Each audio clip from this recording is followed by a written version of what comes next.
gentlemen, may I have your attention, please? Good evening. You're listening to Straight Talk with Dean and Mark. We thank you for tuning in and hope you enjoy another exciting episode of our show.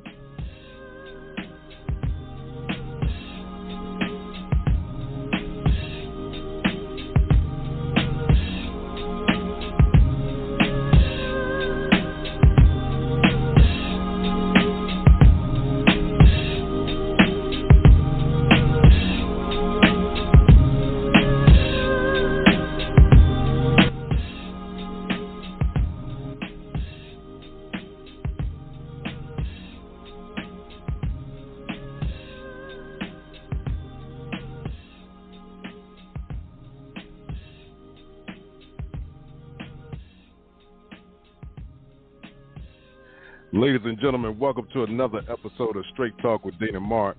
Seems like the last 3 weeks, man, have been real rough. Rest in peace to Gregory Jacobs, better known as Shock G from Digital Underground, and that makes 3. So, the past few months, man, have been real tough for the lovers of hip-hop and those who, listen to the music, but peaceful journey to him. And we thank you what you've done for hip-hop. Now, in other news, you can't make this stuff up, man. A Capitol writer argues that he called Nancy Pelosi a biatch, B-I-A-T-C-H, and not a bitch. Okay? The Capitol writer who posed with his boot on House Speaker Nancy Pelosi's desk called the Congresswoman a biatch and not the far more offensive slur with one less letter, his lawyer argued in court papers. In an effort to frame Richard Barnett, 60, in the worst possible light and deny his bid for bail, federal prosecutors misquoted the note he'd left for Pelosi during the January 6th siege, argued defense attorney Joseph McBride in a motion filed Friday in D.C. federal court. Hey, Nancy Bigo, was there, biatch? Reads the full message, with Barnett using his nickname, Bigo. Instead of writing the accusatory "you bitch," as the government falsely states, it only says biatch and without the word you, McBride explained in a footnote. On information to believe, the H or the D was meant to be 2 letters, C and H, with the C connected to an H to spell the word biatch, which is slang and less offensive word for bitch. In addition, his lawyers argued that Barnett's combination walking stick stun gun was not a dangerous weapon as the government contends. While Barnett did show off the novel contraption, activating the shock function for a group of men at a bar January 5th, he had removed the batteries before storming the Capitol, making it nothing more than a collapsible walking stick, the papers say. Barnett of Arkansas allegedly breached the government building with hundreds of other President Donald Trump supporters, lounged in Pelosi's office, and snatched a piece of her mail, then later bragged to the media about it. He removed said envelope because he bled on it and did not want to leave his blood in the speaker's office, wrote McBride, who added that Barnett turned over the unopened piece of mail to the FBI when he surrendered. Therefore, it cannot be said that he intentionally damaged federal property. The attorney accused the government of having a disdain for life in Arkansas. In late January, Chief Judge Beryl Howell ordered Barnett held without bail, calling him brazen, entitled, and dangerous, and questioned his intelligence after federal prosecutors argued that he's too dangerous to be free. The government pointed to incendiary language Barnett used on the day of the riot. We the people. We own this motherfucker. This is our country. This is our district. You want to with us? Bring it on, he allegedly said. If convicted, Barnett faces up to 11 and a half years in prison. Now, sometimes people will make up the most interesting stories as to why they did something or why they didn't do something. If you honestly believe he took the batteries out of that walking stick / stun gun and whatever, yeah, sounds nice, but I don't believe that he did that. I actually think this dude actually wants you to believe that he did something harmless but he didn't destroy government property. Now, you're right. You stole it. So I'm going to be following that one to see what happens with this case, because that's going to be an interesting one. But nevertheless, it's a six-man Dean Geronimo, and I'm in the studio from NJ to NC with my right-hand man, Mark Lee. So, Mark, tell me what's good in your neck of the woods, my brother. Well, I'm just sitting here chilling, trying to see what's going on in the world. Did the radio show, had a voice lady that does voiceovers on the show, and then wound up on Mullins doing an all-star show because, I guess the weather's getting too nice, so folks don't want to be showing up for interviews no more, so they done disappeared and been trying to hide and stuff like that. So I had to do an all-star show, so I pulled an interview from Coco, who she had to push this last week of interviewing Shirley Murdoch, the As We Lay lady. So I pulled off some of that interview and pulled off the interview that I did last week with the psychic, and we just went and had an all-star show, and then, some comments that I made about news stories, the Oscars, and a number of other things. So, you know how we roll. We're going to make it happen. Even if we got to juggle some things, we're going to make it happen. Oh, yeah. We definitely will, right? That's how it goes sometimes. Yeah, like I said, I thought I had 2 or 3 lined up, but I was like, wait a minute, where are these people at? Like I said, I was pleasantly surprised because when I'm in there, I thought it was going to be all 3 shows were going to have to be ad hoc. But then the lady, there was the voiceover lady, she stuck around and actually stayed for the whole 2 hours. So I popped into my StreamYard account, and there she was waiting for me, and we just had a good old conversation. She's over there in Ohio, has done a lot of work in that field. So we talked about that, talked about education, talked about COVID, talked about a lot of things. So like I said, that was a pleasant surprise. But I was sitting there going like, when I'm in there, I was looking at my emails, and folks were like, it's a nice sunny day. I'm going to go out for a walk. I'm going to go out for this or that. So, like I said, people will be stubborn in the spring-like weather. So I might have to get some bribes going in order to get people to show up for us and everything along those lines. But, we roll, we make things happen, and there's enough in the news going on and everything, because I just saw earlier today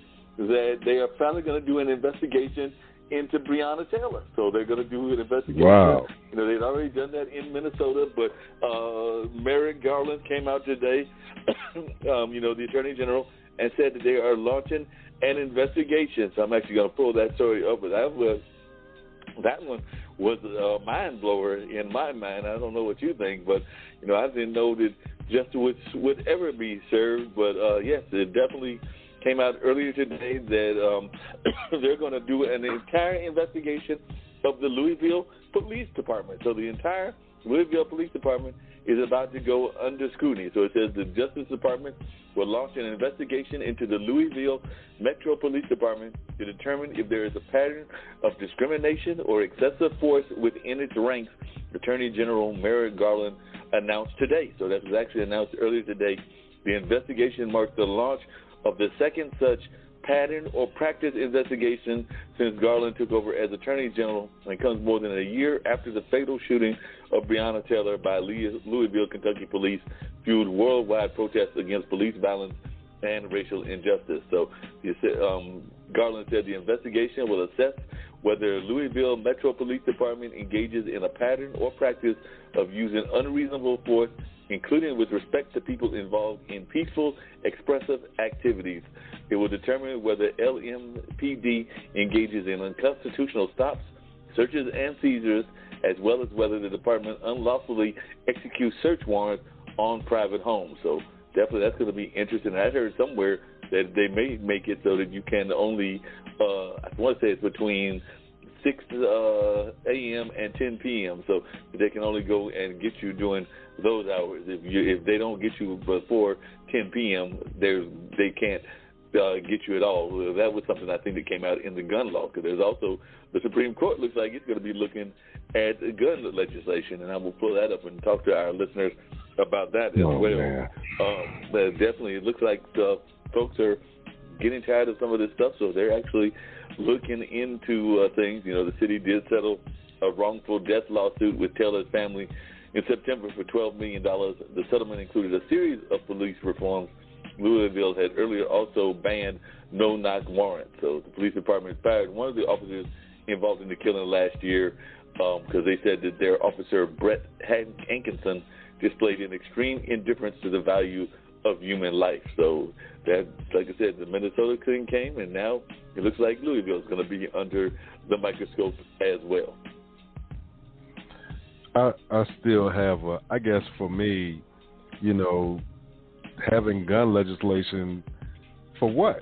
The criminals are not going, unless it includes like very strict penalties for certain things, you're not saying anything exciting to me. Because what you're going to do is restrict the law-abiding citizens, and now it's going to restrict their right. Meanwhile, the criminals are getting all kinds of weapons and military-grade weapons and everything else. So you put the law-abiding citizens in jeopardy, And it's just, to me, it sounds nice, but it's not nice, Understood.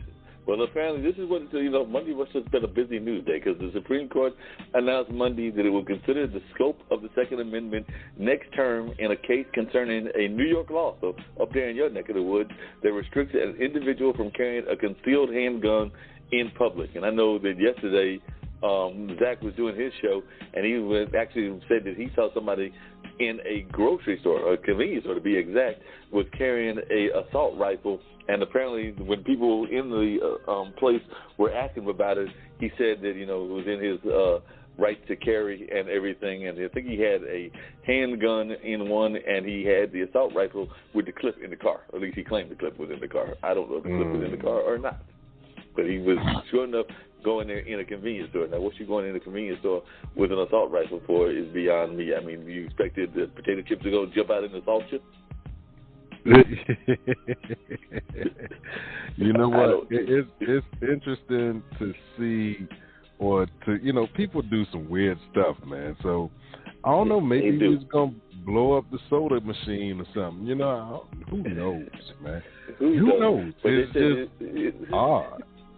It is odd. But they said it's been more than a decade since the justices have ruled on a significant case concerning the right to bear arms, and the court's decision to take the case comes in the wake of several mass shootings in the U.S. and the Biden administration's push for enhanced gun regulations. The court move also highlights the impact of Justice Amy Coney Barrett's presence on the newly solidified conservative court. So Justice Clarence Thomas and others have been urging the justices to take up the issue, and just last term, the court declined several cases. So now that she's there, maybe they're going to go in a certain direction and everything. But in 2008, the court held for the first time that the Second Amendment protects an individual's right to keep and bear arms at home for self-defense.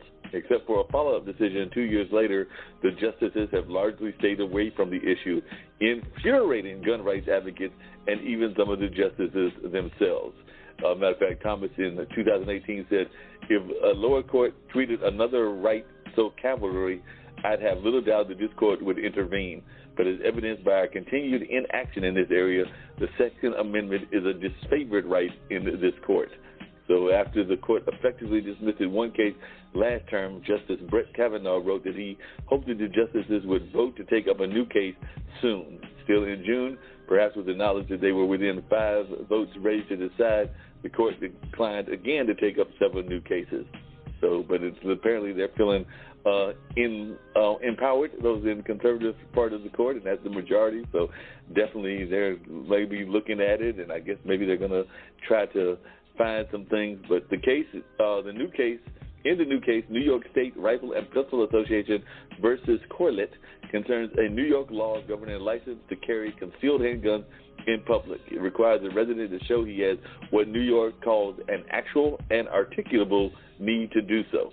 The Supreme Court's decision in the case could have an impact on the millions of people living in jurisdictions with restrictive public carry licensing regimes, and will tell us how broadly the current set of justices are reading the Second Amendment, according to a person here at Duke University School of Law. So definitely it's going to be interesting to see how this plays out and whether people will be able to carry more guns or less guns, because they said the petitioners in the case are Robert Nash, Brandon Koch, and the New York State Rifle and Pistol Association, a group organized to defend the right of New York City residents to keep and bear arms.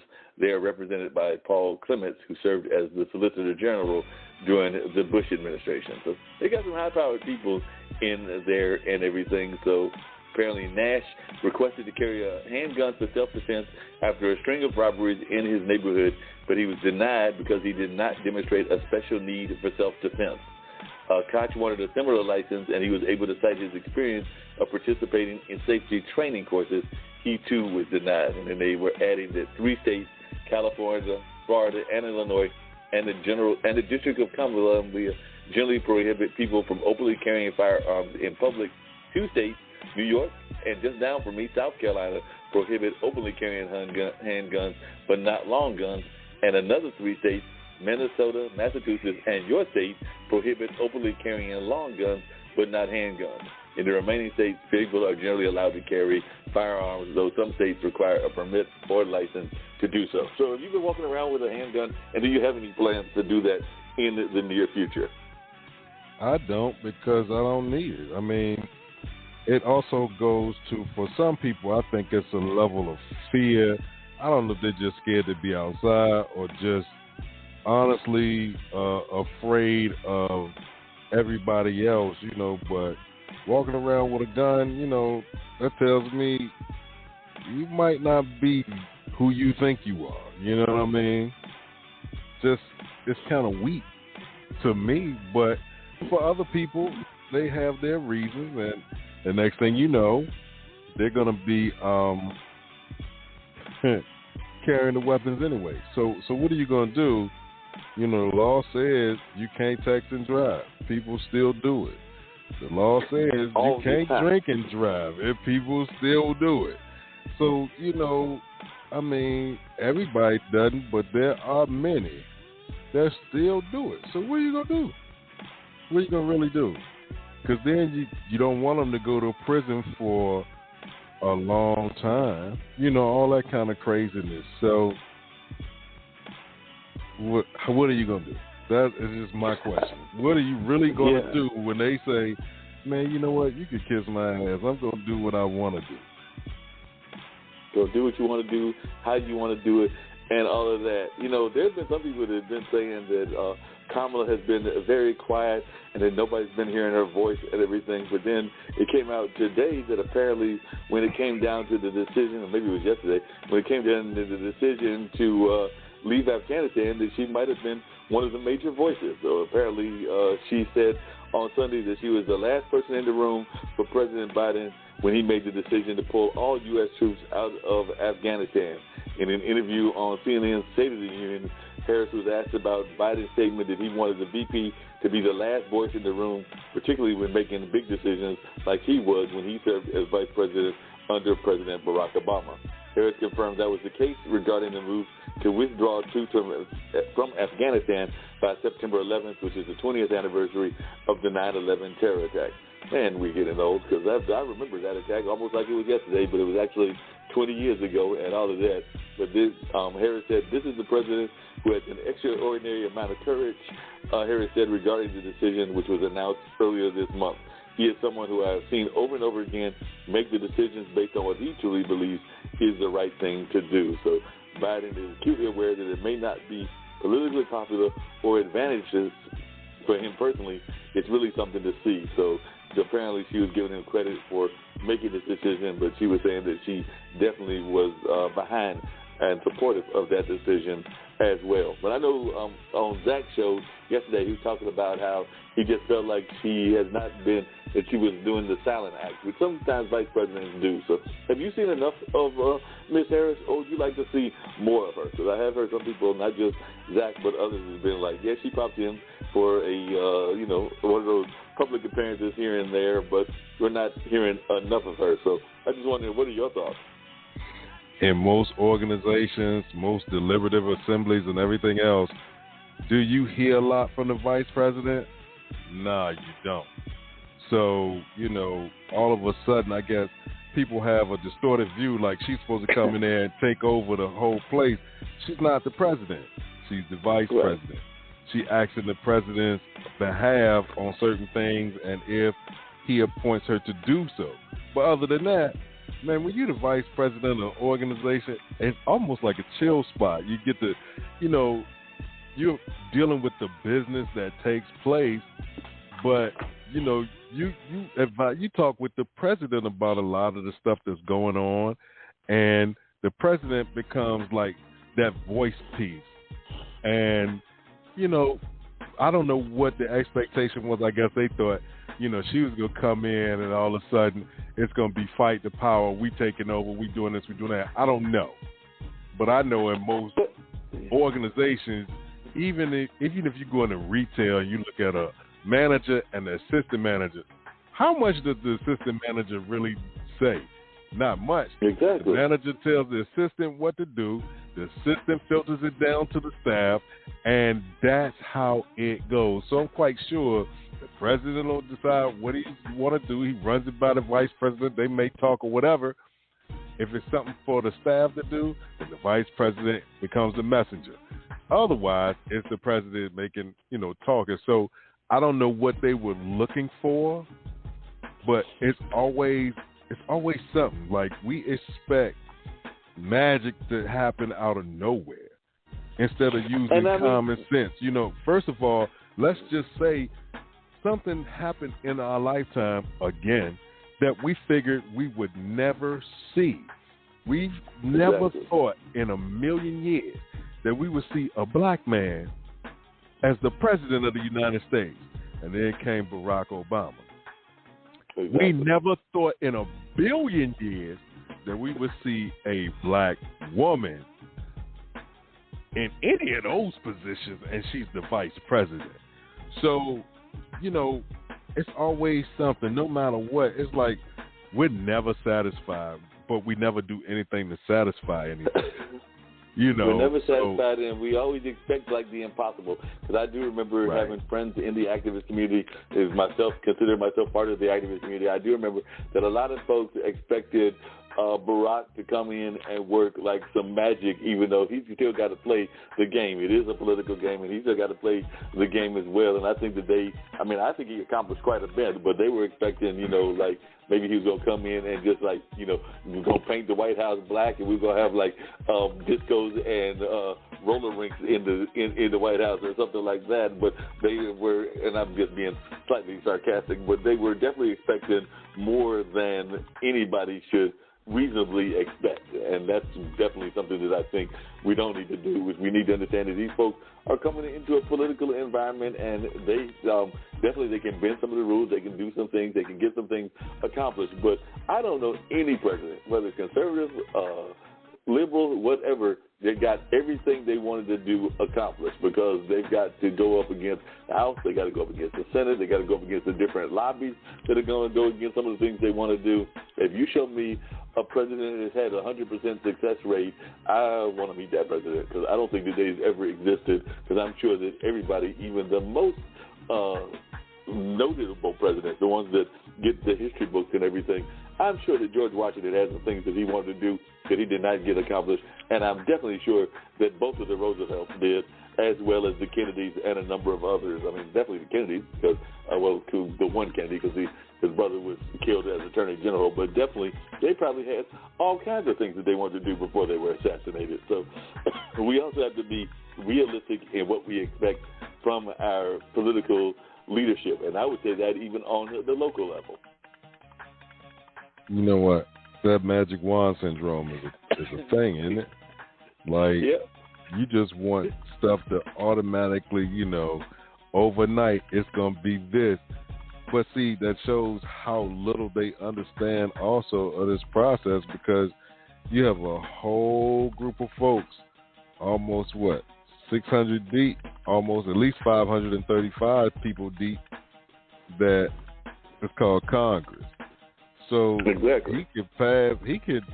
they could pass a law, he could veto it, and they could say, you know what, we're not trying to hear what you're talking about. So we're going to override your veto, and it's going to become law, whether you like it or not, and it's just, amazing how, well, he should have known what black people needed. Yeah, but if your ass is hungry and you don't say that you're hungry, I'm not going to give you anything to eat. You know what I mean? Like the old folks used to say, closed mouths don't get fed. Yeah, I could know about all these issues, but if you know, like y'all claim about law enforcement, silence is acceptance. Well, shit, y'all been silent about the ills in the community, so y'all have accepted it. What you want me to do? I'm not going out here like, hey, man, y'all want me to fix so-and-so? I'm not volunteering nothing. You don't bring it to me, hey, man, I'm going to keep it moving because guess what? You're the ones uncomfortable. And everybody wants, when it's something that they want, then it becomes, oh, you're not for black people. But then he got half of y'all bastards health care when y'all didn't have none. Because you're still dying and putting up GoFundMes on social media. So you won't get insurance. You won't go to the doctor. You claim the COVID-19 vaccine is an attempt to kill black folks. You know, all of this conspiracy stuff is just tiring, man. I've gotten to the point where it's like, you know what? There is no we. I move with people of like minds, and everybody else, it is what it is. I mean, if you're not thinking on the same level I'm thinking, do you, I'm going to do me. And I'm going to keep it moving. Because you can't satisfy, everybody wants to be satisfied, but everyone has a different idea of what satisfaction is. You know, so I don't have time to do that, man. I'm halfway through life, man. Fuck all the rest of that shit. And I say it like that because, you know, if you try to take time to please everybody, you're going to drive yourself nuts because it's something that's impossible. You will never be able to please everybody. Somebody's always going to be mad with something you do. But as long as you know who you are, what you're capable of doing, and satisfied with yourself, that's the main thing, man. All that other stuff will drive some other people to suicide because I ain't never killing myself, but, you know, I'm not self-medicating. I'm not, you know, going crazy, need counseling or none of that stuff because of what somebody else thinks. I don't care what you think. In fact, I don't care about you. You get hit by a car. You know, those are the people that get hit by a car right in front of me, and I'm like, let me go back in the store because this is none of my business. Right. But then you got the people that literally, you know, and it still goes on in the year 2021, the folks that literally see the car crash and, you know, almost create another car crash because they got to sit there and rubberneck and look and see whether they know the person and be nosy about what happened. And sometimes it's just a minor fender bender. Alien guy ain't got nothing to do, but they causing all kinds of trouble because they want to sit there and rubberneck and see if they see something that's sensational that they can then go out and put on Facebook or Twitter, whatever other sources they want to announce about what they saw and everything of that nature. When a lot of times it ain't even, I mean, don't get me wrong, there are definitely serious accidents that happen on the highway, but then a lot of times some of that rubbernecking, it's nothing really going on, and you just add to the drama. Like, if you don't get your ass down the street, man, you got to start, you causing another wreck trying to see it. It might be somebody I know. Well, why don't you pull over there? You know what I'm saying? Pull over and keep it moving. You know what I'm saying? So just pull over, keep on moving, and like I said, if you see somebody, and I don't know, even because I've never figured out the logic of that, even if it's somebody that you know, if they involved in a wreck, odds are the police are already there, and do they really want your interference at that time? They might want to be glad that you called them and check on them later on after the fact. You might call and be like, you know, I saw that I was driving down on my way home, and I saw that such and such was happening. But, you know, a lot of times law enforcement is involved, and I know for a fact law enforcement ain't trying to have Joe Blow stranger coming to the middle of something. It might have even been like an unlawful turn or something, and they really don't want you involved because you didn't see Jack. You come into the scene Johnny lately, so you didn't know what was going on or whatever, but you go sit there and you go add your 2 cents worth because it was your boy or your girl that was involved in this, and you're not helping anybody in the situation at all. No, you know what? And just in the way, and then next thing you know, it's like, oh, what did I do when the police get on you? Well, shit, you just caused a 12-car pile up. You know what I mean? Whatever. Yeah? Well, I understand because I just got a text that we may have a guest, so I was reaching out to people, and I just got email. Actually, we got we got somebody at the door right now. So let me check this right here and see who it is. All right, hold on 1 second. Welcome to Straight Talk with Dean and Mark. You are now on the line. Tell us who you are and where you're calling from. Hi, my name's Amy Colette Soto. I'm calling from Simi Valley, California. Well, we appreciate you calling us from California. I understand, as I was reaching out to you on LinkedIn, that you are involved with a masterclass elite group. So I would love to hear more about this masterclass elite group and what it's all about and whether anybody can join, because it sounds like a business coaching kind of business. It's basically a consulting business, and we're a digital marketing business. My husband and I, it's called Masterclass Elite Group. I actually have him here on the line. He could tell you about it. We're live on we're actually live on a radio show right now. So what we want to tell you about Masterclass Elite Group is basically we're a digital movement that's taken force just recently, just throughout this year. Yeah, so my name is Luis Soto, and I'm the CEO, and I literally just got off my last meeting, and my wife surprised me with this phone call. I'm, like, trying to get into this conversation, don't know really what's going on. But, yeah, in short, our platform it's infrastructure. It is the digital cinema of, the power of marketing, and we've been really successful at this platform thus far. Well, one of the things that we talk about on this show regularly, and by the way, this is Straight Talk with Dean and Mark, and I'm in North Carolina, Dean's in New Jersey, but we have a lot of entrepreneurs that call in regularly, and one of the things that we've been observing, and I'd love to hear y'all thoughts about this, is that in this age of COVID, we were actually just having general conversation about a lot of world issues before, but we also love having guests and everything, but one of the things we've noticed is that more and more people are getting into digital marketing. They're getting into gig jobs and things of that nature, because for so long, so many of us were sitting at home trying to find out, how we were going to do our jobs and things of that nature. And I do know that there was a movement of hybrid jobs, and a lot of people were getting into that gig economy as well, because I've got friends that do DoorDash as well as Grubhub and also the car ones like Uber and Lyft. So I would imagine that y'all have probably seen a boost in business during this COVID era, because a lot of folks are trying to find ways to maintain income and try to survive in these difficult times, even though the vaccinations do seem to be helping, and we seem to be moving in a positive direction. But I was just wondering y'all's thoughts in terms of, have y'all seen an increase in business and more people wanting to get into this whole digital marketing space? Absolutely. I think, just a little bit about me. I was part of an industry of risk management. I was a risk manager for a national, international enterprise in the restaurant and bakery world, and I got to learn so much about that industry. And my wife was also in the past 15 years in the medicine industry. Those two worlds were impacted tremendously as a result of COVID-19. And a lot of these industries, medicine, technology, and risk management, heavily relied on, conference congregation. That was our foreground to really gain perspective of what was really going on with technology and, commune with our community. That was taken away.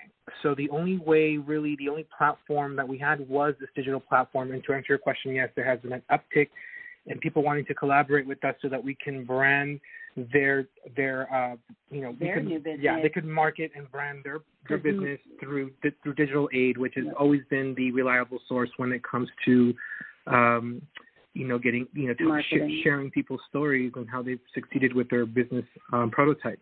And this is where we're headed, basically. It's virtual now. We're all going that route. Yeah, so I think as a result of just what COVID-19, consumership has in fact changed, and you're going to see a lot of movement with cinematic, digital technology, film to kind of fill the gap of what is missing, because now there's no longer a place that we could congregate and have some community. So I think for the time being, at the very least, hopefully next year, we'll see how things change, but for right now, I think there's going to be a revolutionary change, a pivot, if you will, with the importance of digital representation, and that's definitely is going to happen and manifest before you know it. And how are you seeing it deal with your old business of restaurants? Because I know for a long time we were hearing that restaurants in general were going to be very hit hard and are still being hit hard by the whole pandemic, and particularly minority restaurants. But I was just wondering, and this is actually Black Restaurant Week across the country and everything, but I was just wondering, in your conversations with the restaurant owners and restaurant people in the restaurant industry, how has your work been impacting their work, and how have y'all been able to work together? The restaurant industry, as many industries, have suffered catastrophic losses. A lot of people were already cash poor before COVID-19. COVID-19 came in. A lot of the minority groups. I'm from, I'm Hispanic. I'm Latino, and I consider myself part of that 18.5 minority group in the United States as we speak right now. Of that minority group, half of them own their small businesses, and at that, it was everybody working from month to month. They never had enough collateral to say, okay, I'll be good for the next 3-6 months. I think when COVID-19 hit, it handicapped potential growth. It really compromised, crippled their businesses. Yeah. So I think a lot of people had to really become creative and invent. And a lot of the restaurants became a fully, delivery service to survive. Mm-hmm. And I think that, a lot of people with some invention within what they've done, they've also associated themselves with DoorDashes of the world to see how they can, again, survive. And everyone has really played that philosophy of survival of the fittest. And again, the restaurant industry will never be the same. It will never be the same. But at the same time, more than ever, there's been a lot of restaurants that have been resilient, and they have mitigated the risk. There's a lot of risk in the restaurant industry. That's why the risk management arena exists, is to mitigate that risk. There's a lot of people that sustain injuries in the workplace. And now imagine a restaurant that is cash poor now has to house 15 to 20 employees to make that restaurant flow. Well, there's a lot of risks associated with that, right? Now, with COVID-19 being, plausible in the workplace, and I can, assert myself as an employee who works at the restaurant and say I caught COVID-19 in the workplace, that really puts the restaurant in a very compromising position. So now more than ever, risk management is going to be very fluid in a lot of the entrepreneurs in the world of what they do to see how they can mitigate their risk so that they won't, end up bankrupt one day. Right.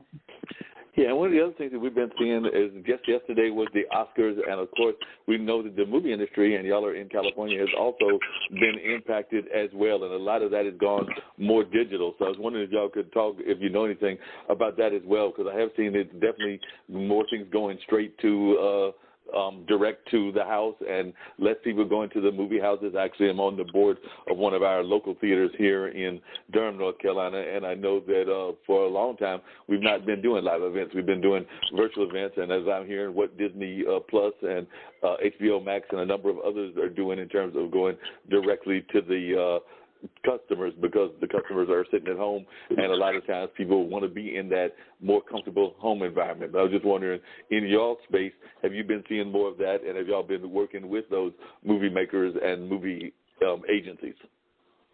We have had the opportunity in the space that we're in to work with all different walks of life. Mm-hmm. In the industries of restaurant, bakeries, any type of entrepreneurship, small and big, 500 employees, 10,000 up to 10,000 employees, depending on just what type of organization, type of discipline that they serve. From that inventory, we've also supported some of the Hollywood studios, and we've seen that just like any other industry, their business was put at a halt. In fact, Hollywood was suffered tremendously from the beginning of time because they were filming one day and then the next day they couldn't film anymore. So Hollywood has suffered tremendously in that they made a lot of their profit margins through the associations and business affiliations that they had with the AMCs and the Edward theaters of the world. So they had to heavily rely on technology and resources that we have readily available. And one of the movements is, streaming. And this is where the Apples of the world and all these other, digital services, HBO Max, Hulu. They're selling a lot of things to HBO Max. Exactly. So there's a lot of these affiliations that have had to offset the losses by really making business arrangements with these associations. Mm-hmm. As a matter of fact, we also saw the Oscars last night, and there was, in fact, we saw, like you said, a tremendous effort in the promotion of let's get back to Hollywood Times and let's get back to the theaters, and they really did a phenomenal marketing job with, getting back into the scheme of, hey, you know what? Throughout the year of 2020, cinema got us through. It was very therapeutic. Mm-hmm. Now we have to make films and, reach beyond what we've reached in terms of successes with special effects, and let's get our people back into the theaters so that we can really make this business back how it was and, attain the lucrative benefits that it did at one point. Yeah, because one of the things that I was really impressed with, and not everybody was how they were using it to address issues of concern that people have, not just about COVID, but also around social justice issues, because a number of the movies were dealing with that, whether it was Nomadland or whether it was Ma Rainey's Black Bottom or a number of the other movies as well. So I do know that definitely there's been a lot of people paying attention to Black Lives Matter, but also to the Latin American community, particularly that out of the West Coast and the Southwest, and to now our Asian brothers and sisters as well. So I was wondering, even in your own work, have you been reaching out into some of the minority communities, trying to get them involved in your business as well? And also, did you see some of those same observations there in the West Coast? Yes, I have. Yes, in fact, I've been a Latino. I've been here in California, married, with my wife for over 20 years. I've been here since I was 3 years old, and I have never seen a diverse, inclusive, movement of artistry with no, shame or guilt, but conviction. And I'm here to stay, and I'm going to do my thing. And a lot of these people in the art world have been very entrepreneurial in that they have attained their successes by starting their own businesses, by starting their own film productions, by starting their own digital firms. And, if I can't get someone to believe in me or produce my theme or my concept, then I'm just going to do it myself. So there's a lot of that happening, and a lot of that surge came from the minority group because there was just not enough opportunities. So now I forget the director of the Black Panther. I forget his name. He's an African American. Oh my gosh, I have to. He's the tip of my tongue. I don't know. Do you know what I'm talking about? the director that directed Black Panther. I'm trying to remember exactly who that is. I love that movie, so I'll look that up because that's what we can do here. Oh, it's gonna come back to me anyhow. But what he's doing, he's been very successful at producing, directing, becoming, very well known in the industry because of what he does. But now that he's attained so much success, what he's doing is he's now providing opportunity for young aspiring directors and producers to generate their own films with the financial backings of what he could do.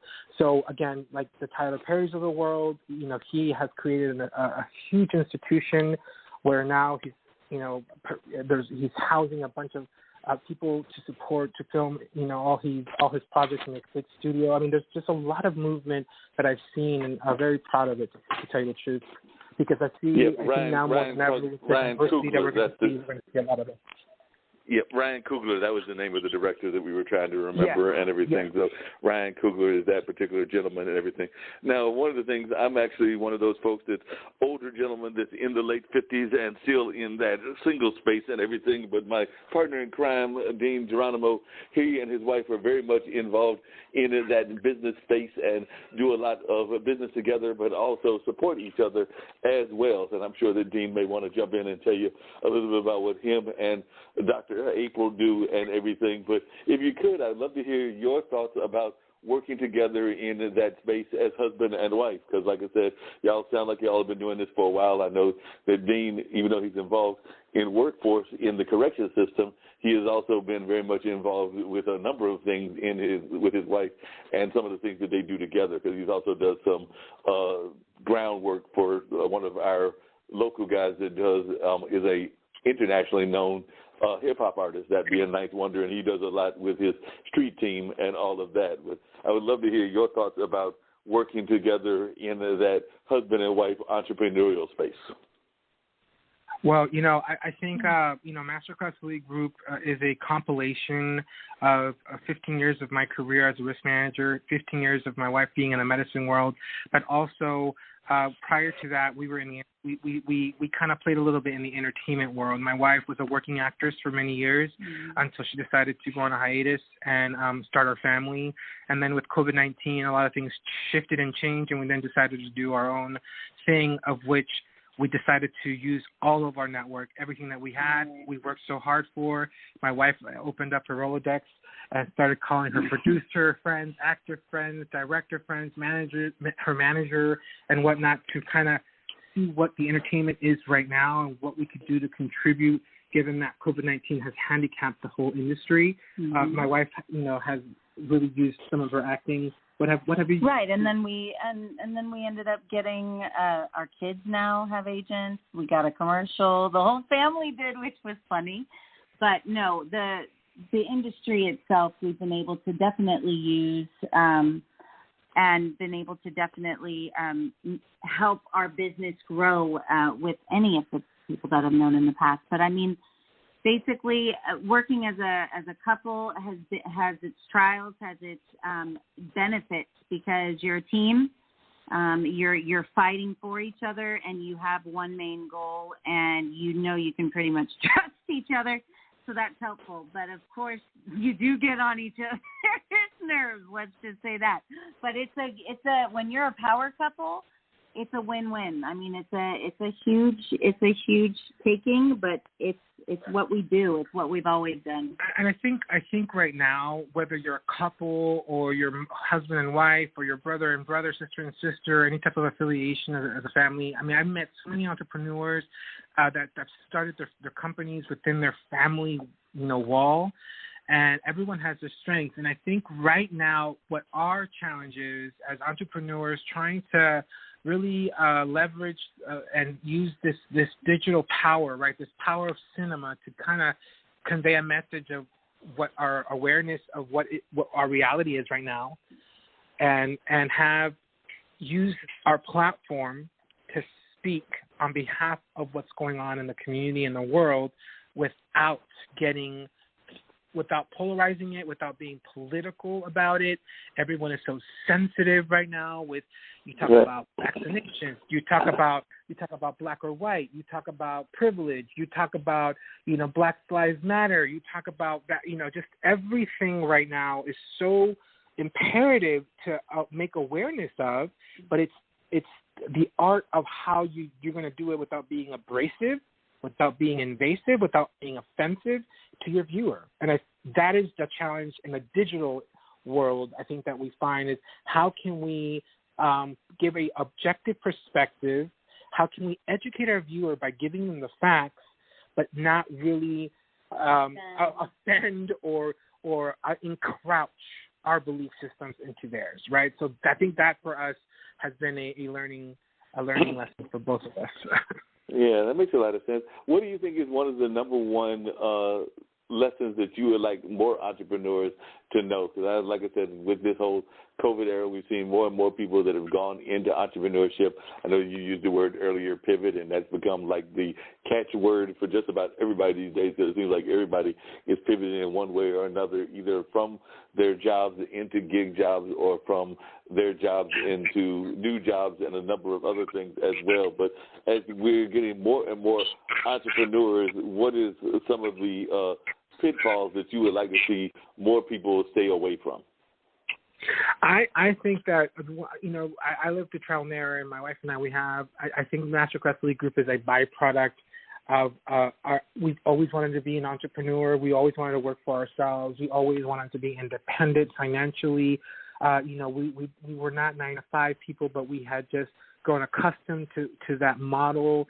And then when, you have kids and you have a mortgage and you have a car note, then you become victim of, now I have a good job with benefits, and I get a regular paycheck, and I don't have to worry, and I maintain, and but in the exchange of literally giving your freedom, of becoming someone else's employee, and therefore you have no room to grow as an entrepreneur. I think COVID-19 provided the opportunity for my wife and I to be unemployed as a result of COVID-19, and to use that opportunity to say, okay, this is the time where we either go home, we go big, or we go home, right? Because this is the opportunity where we've been talking about, and I think it's just that courage to say, let's have a plan, let's stop talking about it, stop thinking about it, let's really acclimate ourselves, let's have a 1-year goal, let's see how we can save enough money to really launch your company, making it an LLC, making it a full-fledged website, and becoming very, in tune with what you're doing with your concept. Because just like you, everyone else is doing it. And it's not a matter of you not opening your business. It's that how unique is it? What do you have to offer that is different from the rest? That is just not the same. And I think having that original spirit of how can I be original? How can I give something that I know out there is not something that can be duplicated. But at the same time, how can I also make an impact? How can I use my platform in a way where I'm representing, a topic or a community or a purpose? I think that if you have a platform where you get to have a following of 10 to 20,000 people, you need to make sure to have that, due diligence and responsibility to know that you have now an impression to make, whatever that is. And this is where as you start kind of getting more followers, especially in the industry that we're in, you become more aware of, okay, we're gaining the following, we're gaining a lot of fan base. How can we excel? How can we continue to grow? How can we be better from the last and not grow complacent? I think there's a lot of people right now that at some point say, I've worked my butt off and now I'm complacent, and they have fallen victim and have had to close their businesses down because now there's a surge of entrepreneurship. I think COVID-19, what it really did is there's a lot of people that said, I'm not happy here with what I'm doing in my life, working a 9 to 5, where I feel like I have not fulfilled my purpose. I haven't done anything that I want to do, and they've taken a leap of faith. A lot of people have taken a leap of faith, and there's the entrepreneurship movement is soaring right now. It's soaring right now, and not unlike anything I've ever seen in my life. And Chicago Tribune, New York Times, they have all these articles written about it, the statistics of these people, going rogue.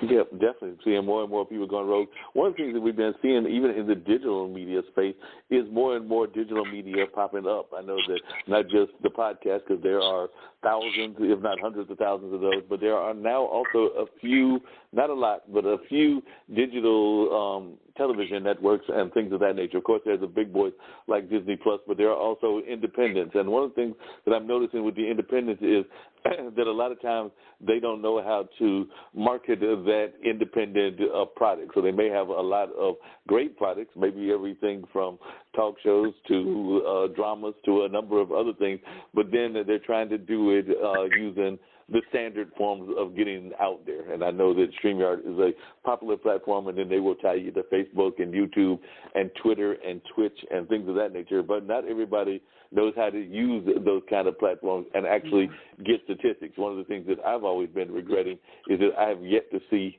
either for podcasting or streaming podcast platforms, a true Nielsen's rating. So you really don't get a sense of who you're reaching totally. So I was just wondering if that's something that your company has been researching, and if so, are y'all finding a way to get actual analytics? Because like I said, you can get analytics from Facebook, you can get analytics from YouTube, but a lot of those analytics can be screwed in the wrong way. Not screwed, but screwed in the wrong way and things of that nature. So I was just wondering your thoughts about that, because like I said, I know that a lot of times I have friends that are doing all kinds of shows. I've got a friend that's a LinkedIn influencer, and he does really well with his program and everything, which is his Voice Your Vibes, as well as Shout Out Saturdays.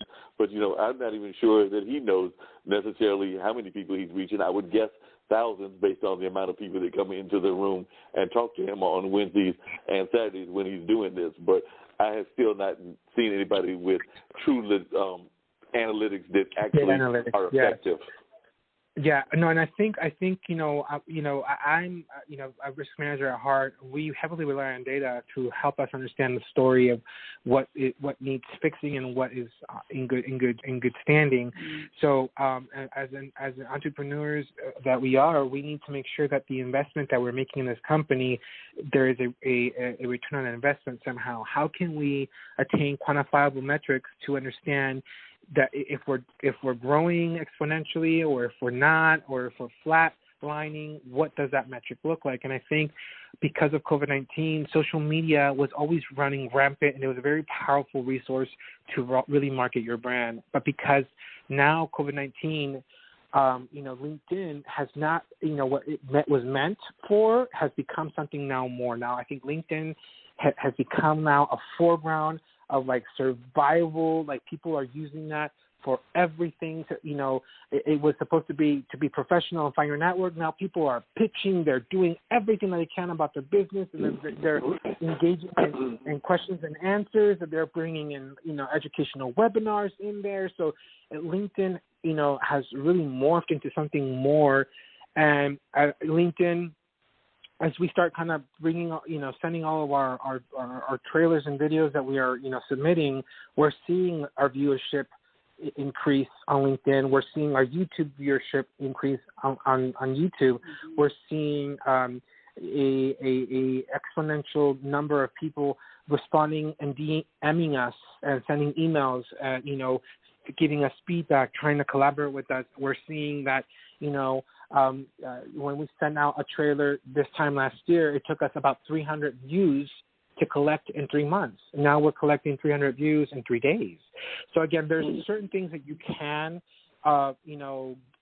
grasp and kind of understand. And then of course, our type of services that we are a digital infrastructure. We are education and publication, but another feature is we just opened up it's called a Make Film Productions, which we're going to be producing digital, campaigns for companies big and small that cannot afford a big Coca-Cola commercial or a big Walmart commercial, that we can still endorse their, by way of commercial campaign or digital branding to get their name and their story out to the community.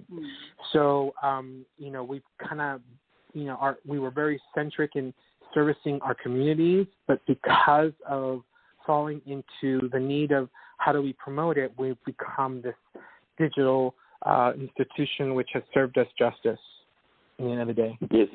It sounds like y'all definitely served y'all a lot of justice and everything. For those that are listening that want to know a little bit about both of your backgrounds, I'm sure that they would love to know individually what the background was. And like I said, I know you mentioned that you had done restaurants and your wife had done acting. So I guess I'll start with the wife first and then come to you. But if you share just a little bit about your background, Ms. Soto, and everything, just in terms of how you got involved in the acting community and what led you into getting out of that and everything. So I'd love you to give our audience a little bit about your background as well. Yeah, I was born and raised out here in Los Angeles, California. So I sing, I dance, and it was just always a desire of mine to I just performed from a very early age.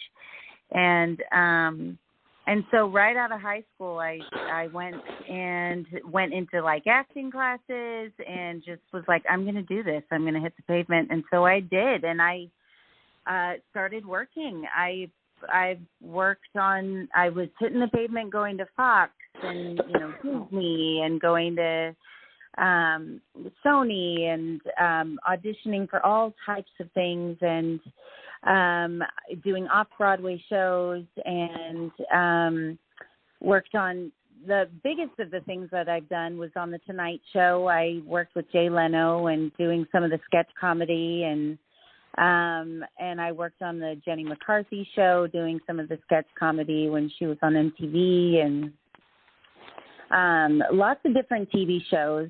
And then I think what happened is, it's a lot of work and you get to a certain place where you're like, okay, you have to give your everything. And I wanted to also have babies and, had a life as well, and it was kind of like to manage the two was tough for a little bit. And so I took a little time off, and then when I did that hiatus, it just it basically, I've always continued doing my singing, or like people will call and say, hey, can you sing at this event or this event, or and so I'll still do those types of things, and intermittent work here and there from people that I've worked with in the past. But for the most part, I just basically stopped.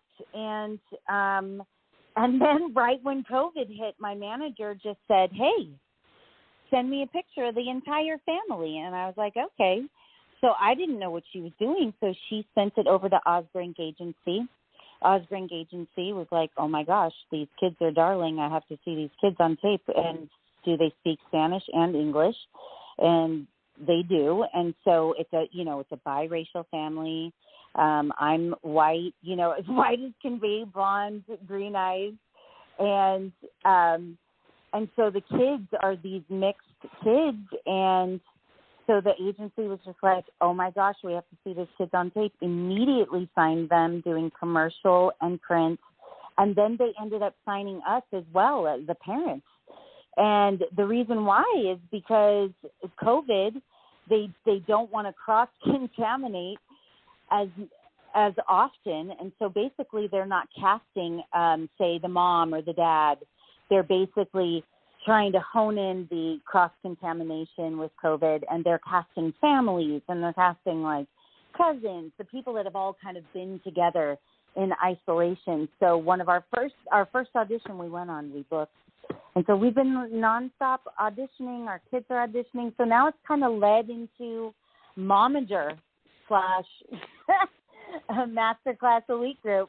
And I'm going back into acting and doing all kinds of things. So it's just like opened a whole new avenue. And so lots of blessings this year. It's been really amazing, actually. And I think, how we've leveraged, we've been very I think, my mom and my dad, as Amy's parents, they're entrepreneurs themselves. My father-in-law was a veterinarian. He invented his own animal product. My dad was an engineer, and he had his own auto business. And so they always instilled in us, whatever you do in life, leverage it and take it and do with what you have and build something with it.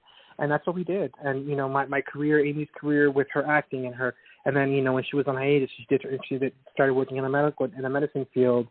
And then me working in the risk management arena for 15 years, we knew that we had to make this Masterclass Elite Group palpable, purposeful, make sense of what we did all this time with our career, and how can we make this a full-fledged concept that works.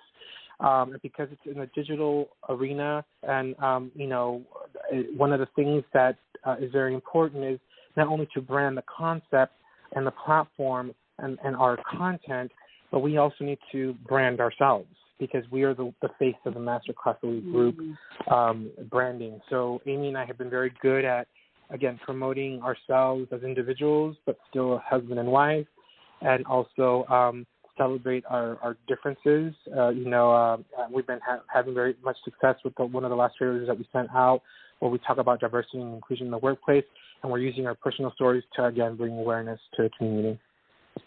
Yeah, because that's one of the things that I noticed that people have been talking about even before COVID, but definitely since COVID, is the fact that we need to have more diverse gatekeepers. And it sounds like maybe part of what your platform is doing is creating an avenue for that to happen, because I know that that's been a complaint, not just in the African-American community, but also the Latin American community, the Asian community, and a number of other minority communities as well, is that there hasn't been enough gatekeepers that were not Anglo in terms of their ethnicity and things of that nature. So I was wondering, is that something that y'all are intentionally trying to do, is to make sure that the gatekeeping aspect is very diverse, and that the clients that y'all are servicing are diverse as well? Absolutely. Masterclass Elite Group is very deliberate from the beginning, from its inception. And my wife and I sat down and said, how can we do something that has never been done before? How can we make it bulletproof? How can we make it original? How can we make it memorable? How can we make it human? How can we reach our viewers and touch their spirit, their soul? We're going through catastrophic events. How can we really do this? And the only way to do it is, again, to heavily rely on the art form and our aesthetics that we want to do.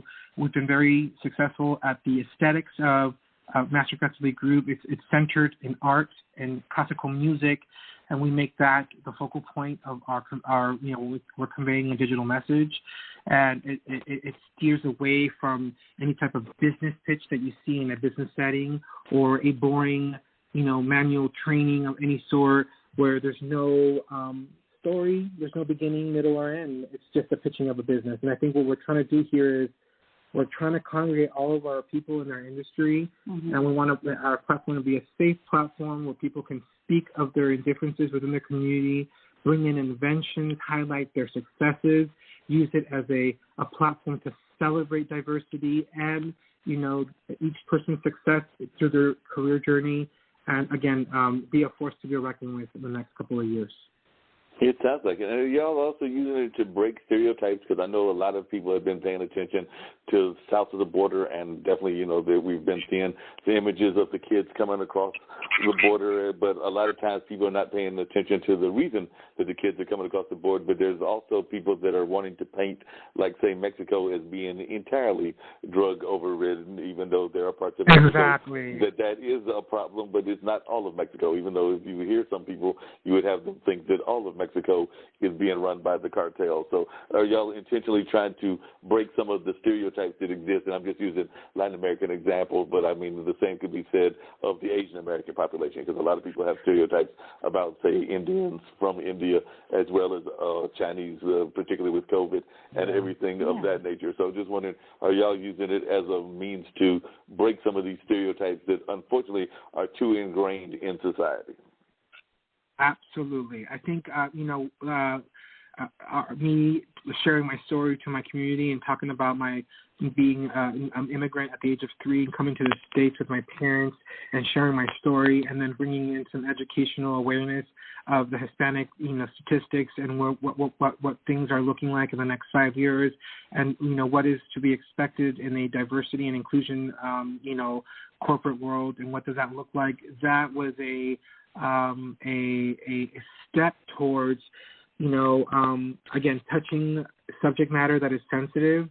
But I think what's been very successful for us is that because we have not, given reason for anyone to think that we're Republican or Democrat or Christian or whatever, we are very objective in that we don't encroach our belief systems, but we want to just be an institution where we're just educating fact. And we're letting our viewer make their own conclusions. But again, our job is to create awareness. And yes, I want to, create awareness. We want to use this platform to elevate women. My wife is a very powerful entrepreneur. She wants to use this platform to elevate women from all different walks of life who have created an amazing empire and are, independent because of it. And I want to highlight and talk about immigration in a way where it's acceptable to, again, through education, by way of education and by way of sharing stories. That's the way that you get away with it. If you start saying, this is how I feel, this is how I think that's not going to go well. But if you share a story and say, this is my truth, right, and I'm going to just share that, and I'm going to create some perspective, I think that's how you go about it.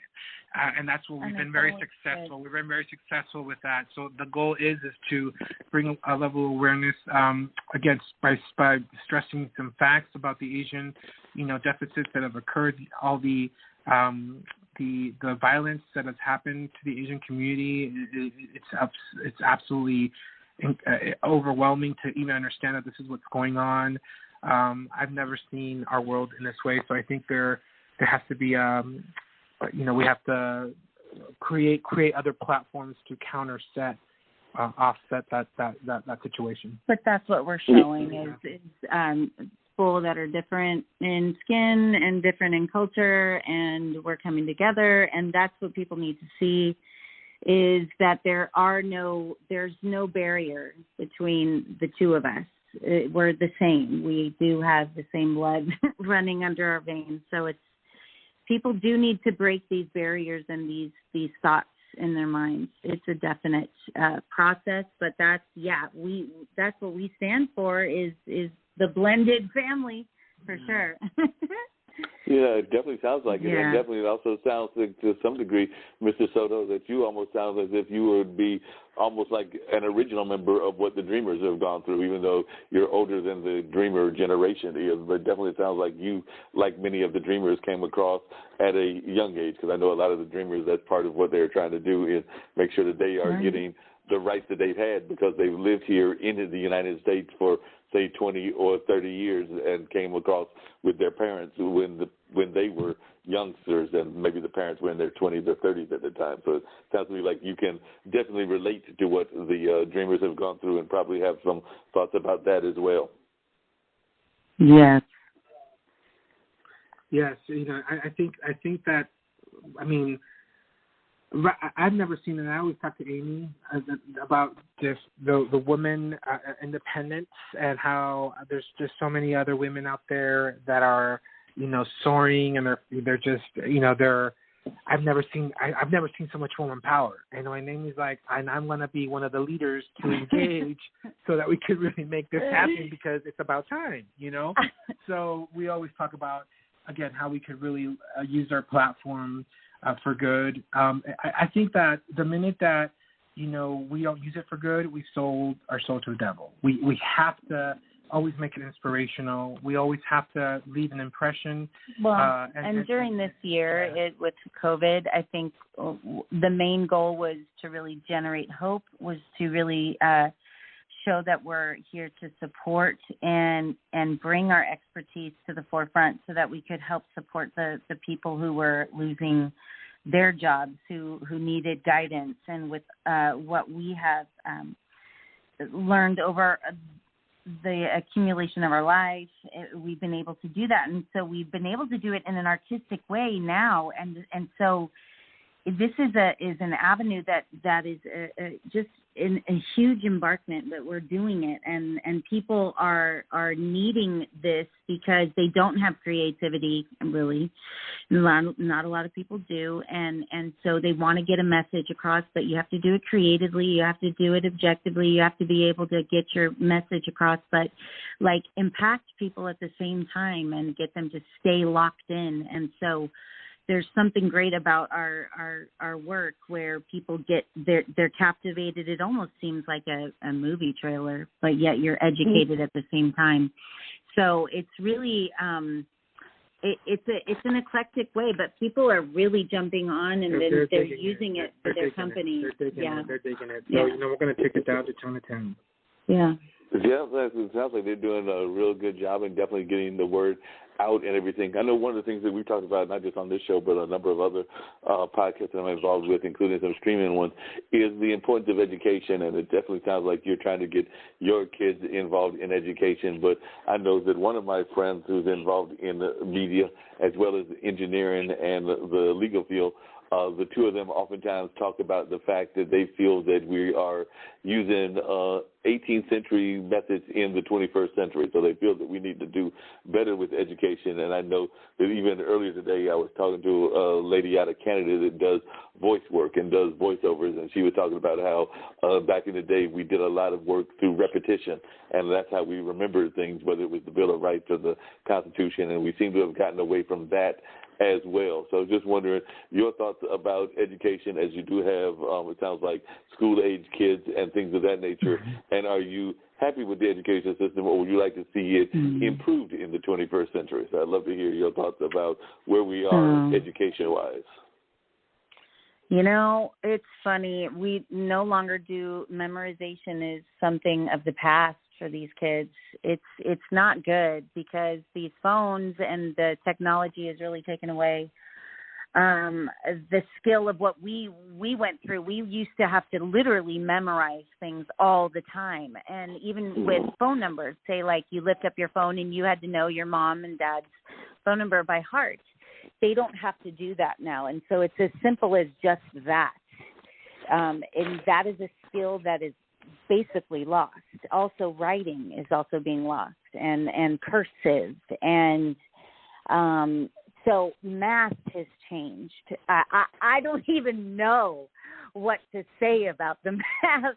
I mean, the parents have to basically take classes to learn the format of what they teach, this core mathematics. It's hilarious. So, I mean, there's so many things that have changed, and the generation that's coming up, I mean, it's a completely different generation, and their minds are working differently. Even some of the teachers, the math teachers, like say the junior high teachers, the English teachers, they say that the students literally cannot retain the same amount of information for a long amount of time. Like there are things that are definitely affected because of technology, but then again, you have everything at their fingertips, and so they're much more exposed to just the knowledge. And so,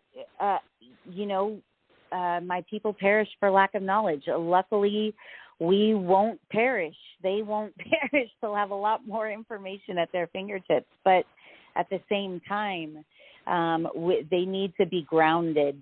Kids are not as grounded. And with COVID now, and they only have 2 hours at school, and they're at home, it's been really tough. It's been really tough to keep them locked into studying, wanting to stay motivated to learning during this year. The parents are basically having to be teachers, which is one of the most frustrating things, because that's not something that we're good at, but nor do we have the time for it necessarily, because we're trying to do other things. So I don't know how parents are doing it, but yeah, I think our education, we have a lot to do, a lot more now with COVID and what's gone on, and the year that's been lost, pretty much. I think a year's been lost. Yeah, I definitely would agree. A year's been lost, maybe even a year and a half or close to 2 years. So definitely we lost pretty much all the majority of last year, and we've lost quite a bit of this year. I know vaccinations are going well throughout the country, so hopefully that means that we'll see more activities going on in the traditional sense. But I'm actually thinking that we're going to be in the next several years in this hybrid model, which will be a mix of maybe some live performances, but also digital kind of stuff. Because I know, like I said, I did a film festival, and even next year, when the film festival may go back to being live for the first time in 3 years, there will be a digital component. So I think there will be a digital component to a number of things. I would even imagine we'll see that with sports activities as well, because I don't know when we're ever going to get back to full capacity. But I was just wondering what your thoughts are and what you're hearing from the industry. School and how it's basically going to go back. I think by next year it'll go back. I mean, it's all dependent upon COVID and the lifting of the colors and what color bracket they're in. And so basically it's gotten better already. But I think by the time it starts next year, like the new school year, I think they're going to be back at school. But it will probably be a little, just not as intense, like all day at school, but probably a little less, I would say. And then they have to clean up and do all that. But I don't know. It's going to be integrated, I think, by next year, because things are opening up now with COVID, because everybody's getting vaccinated, and now people are starting to feel more comfortable, I guess, because the vaccinations are coming out. So.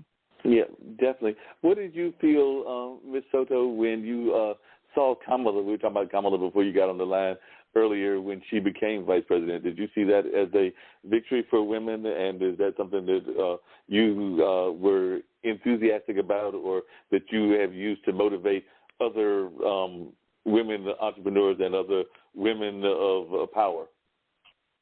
I mean, I think for women in general, it was a huge accomplishment just to see a woman become vice president. And we hadn't seen that happen in America. And that is a huge, just a step forward for all of us.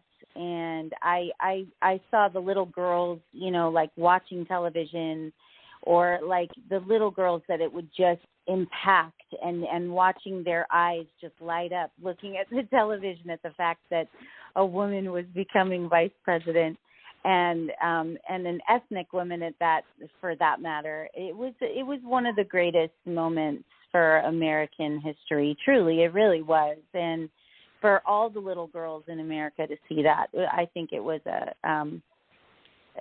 victory, and it was empowering, and it was tear-jerking for sure to see the little girls and the hope in their eyes of what they could be and the dreams that they now have because they saw that happen, you know. No, I definitely agree with you on that. That was definitely a powerful dream. Now, for folks that are interested in learning more about this elite group and everything, what kind of services are y'all currently offering, and what is the best way for folks to get the website, and what kind of thing should they be looking at bringing to your table and everything? Because, like I said, y'all are a power couple there in L.A., so you might have some specific projects that y'all are looking for. So what should people be trying to pitch to you, and where would they pitch it to? So like the website and the email and ways that they can reach you. Well, so we've opened up a website where it just kind of shows anybody who wants to know what we're trying to do, some of our, inventory of digital services that we've done for the community. There's going to be they could have access to all the information by going on www.masterclasseliteGroup.com. But we're both also on LinkedIn, and we have a following, and, we advise anyone who would want to collaborate with us in the future to kind of go into our YouTube channel, look at all of our inventory, look at all the things that we're doing, and subscribe and follow. Again, we've been in business for a year, and we've really touched a lot of people, but we, are resilient type of folk, and we want to give it our all. We want to take it to the next level this year. How we plan to do it is by really now running campaigns for people, for the dreamers out there that want, to have an amazing invention, or that they've done something with themselves in terms of a business prototype toward the world of risk and medicine. And, we've done a huge launching campaign endorsing just that, where if you have any type of invention that you would like to share in the community, why not use our platform so that we can really now engage with you and highlight that invention. We launched it about 4 months ago, and we've become very successful in that campaign. From that, there's been a lot of prospects that we've had to now put into a project calendar and get weeks blocked so that you can start working and collaborating on their projects. And we've been very successful with that. So I think more than anything, we've been very inclusive. Anybody, again, who wants to contribute a way of education, or I have, something to share. It may not be an invention, but it may be, some tidbits or tips on resolving cases, or what is Corona going to do to the world of insurance, or what is it going to do to the world of workers' comp? How, So again, so we're welcoming everyone. There's never we don't want to work with you kind of deal. It's more or less of how can we build your platform into a way where it's consumable for the consumer, for them to understand what you do, and hopefully you could use our platform to, again, create a level of awareness in what you do in terms of expertise or knowledge power. Of course, in that transaction, because we have to do the platform has to be sustainable.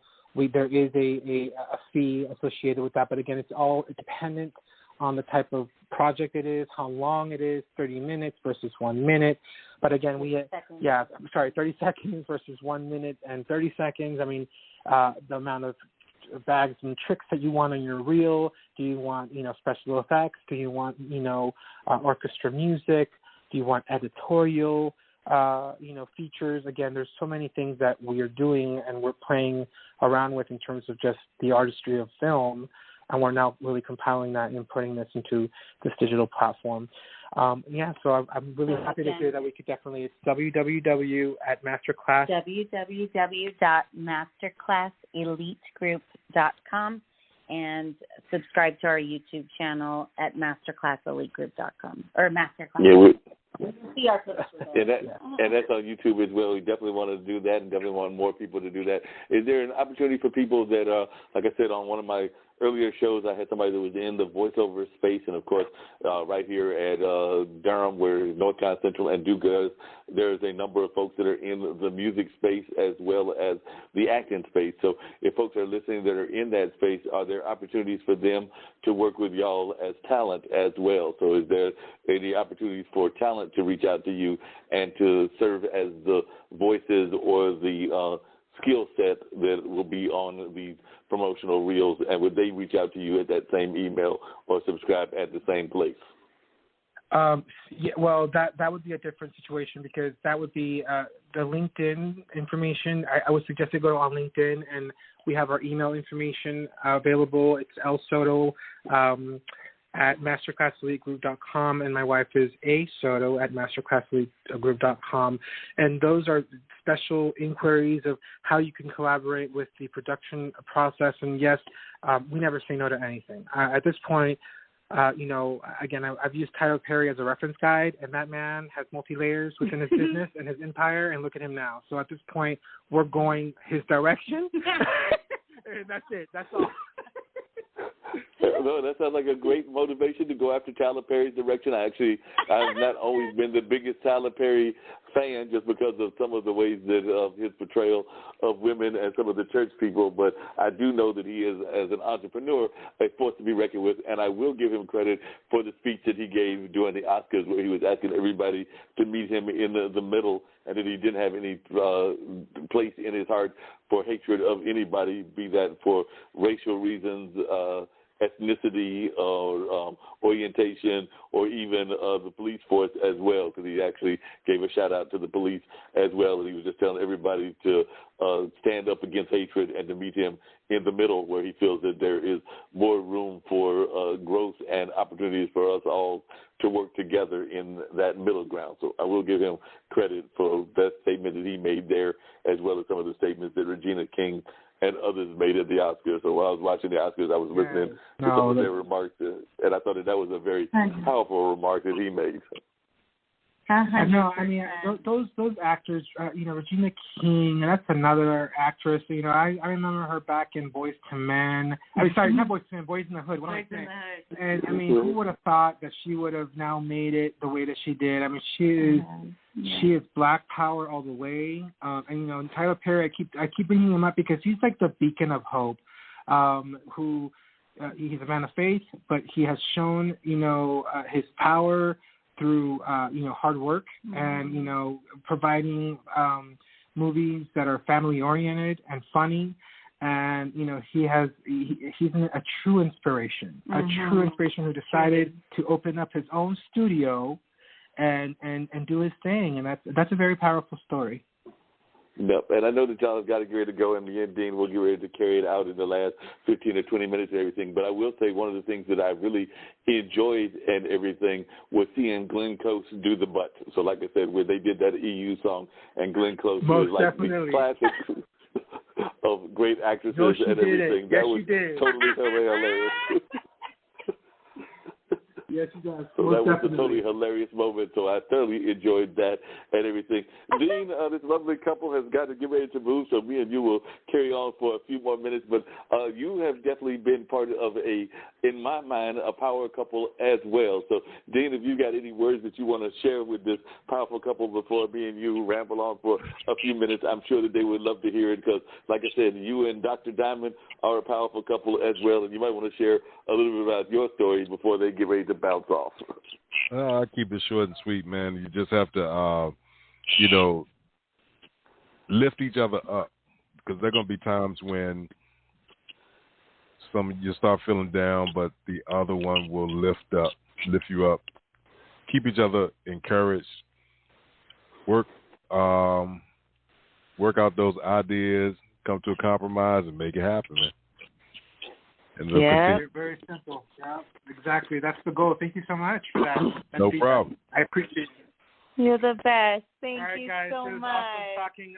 Thank you. We appreciate we'll keep following you and supporting your social network. Yes. Thanks so much, you guys. Take care. Appreciate you. All right. Have a good one. No, Thank you. Appreciate you. God bless. Bye-bye. Bye. So, like I said, I promise you I was going to find somebody if I had to go sit there and dig all day long on LinkedIn. So I said this when we going to have somebody as a guest today. So, like I said, I was scrounging around, making calls, making everything. But I think that last week I said that we were going to have a guest if I had to sit there and find them.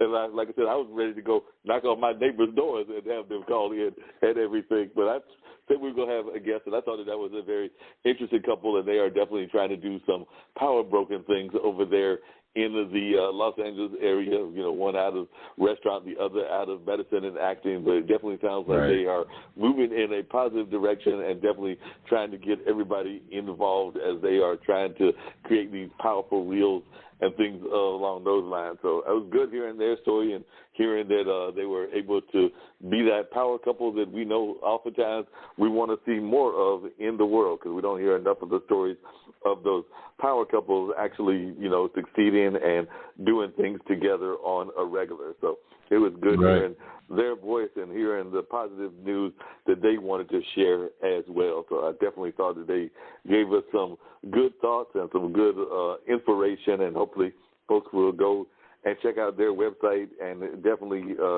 join them and check out what they've got going on and all of that. And by the way, we were talking about before they came on the different things in the news. I understand that there is a possibility, and I guess we're going to learn Wednesday if it's going to happen, that there may be a fourth stimulus bill. You know what? They just keep on giving you pieces and pieces and pieces of money, and just go ahead and just eliminate the student loans and give everybody a nice little piece of change. You're still sending money and aid to other countries, so you can make it happen. Yeah, well, apparently Biden is saying that he wants monthly payments for the next 4 years. So families with children under 18 living at home may be eligible for monthly relief of up to $300 per child until the end of 2025 if a rumored proposal from the Biden administration gets through Congress. As reported by the Washington Post and the New York Times, the American Families Plan is expected to extend the expanded child tax credit provided by the administration's $1.9 trillion stimulus package through December of 2025.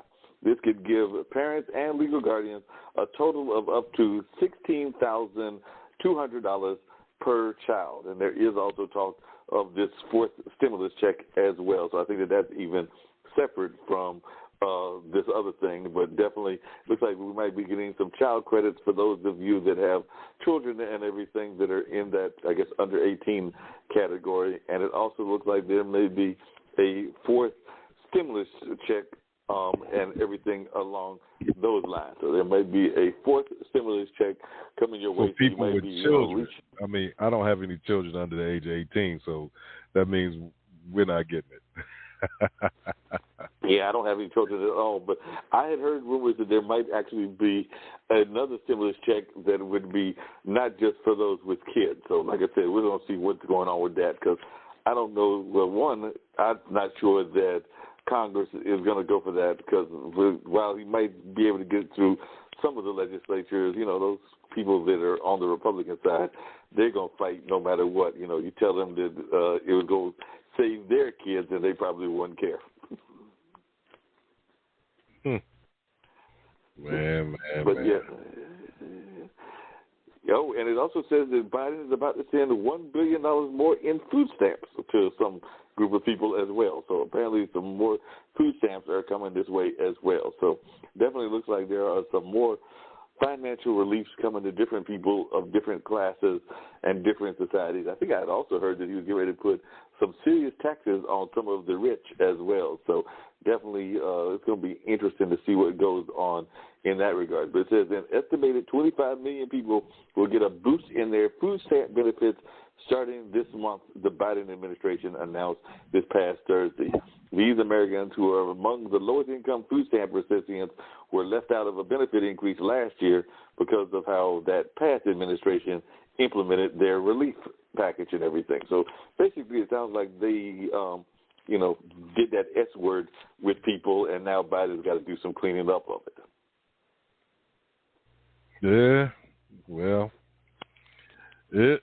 I don't know what to, because you can say, I say it's all of them, Democrat and Republican, because they have to decide together, or majority has to decide what's going to happen next. So it's interesting. I will say that. Yep, it is interesting. And one of the checks I was just saw an article, and I don't know what they talking about. Maybe that's for the ones with the kids, but they were saying some people could get as much as $3,600. So, like I said, that would be interesting. I have not seen that. I think the most I saw was maybe $1,400 or something like that. But they're saying some people might be getting $3,600 and all of that. But it's all got to get passed, and then you got to do the wait and see, and then you got to survive in the meantime while you're waiting and seeing and all of that. So, like I said, you might have just got to do like that couple was doing, the Sotos, and get your hustle on, because who knows when the check will come here and when you're actually going to get it. But, yes, it says that, the 1,400 one-time stimulus checks that were mandated as part of the American Rescue Plan have been going out over the course of the last few weeks, with the latest round delivering about 2 million checks. So I think that was the last one. But there is a movement to push through another payment, possibly through a separate package that would have to pass through Congress.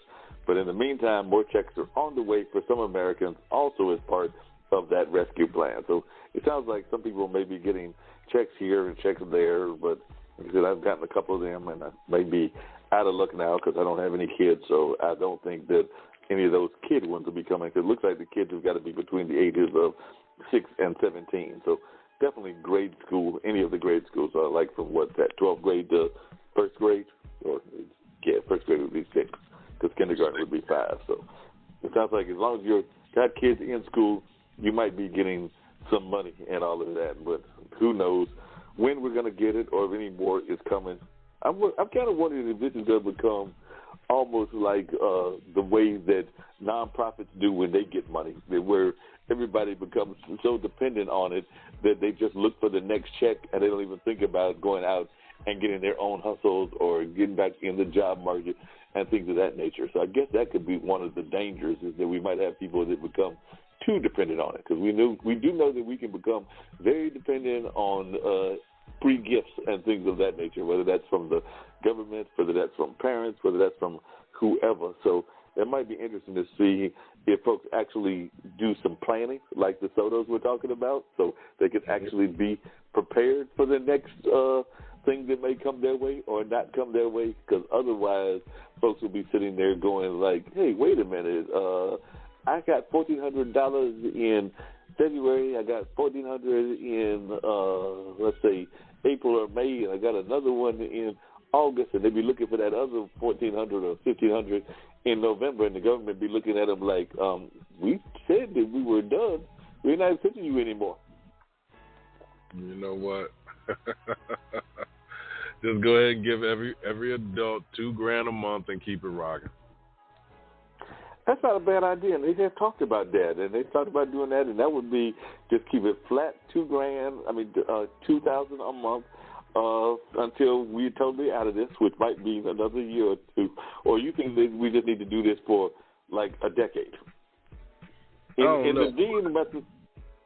The kids, you use that $2,000 a month to do for your children, and if you're not doing any more than that, and you're just waiting on that check, then maybe you don't need to eat so your kids can eat.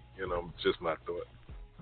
But yeah, you're right now, it needs to happen until the pandemic actually ends, whenever that's going to be.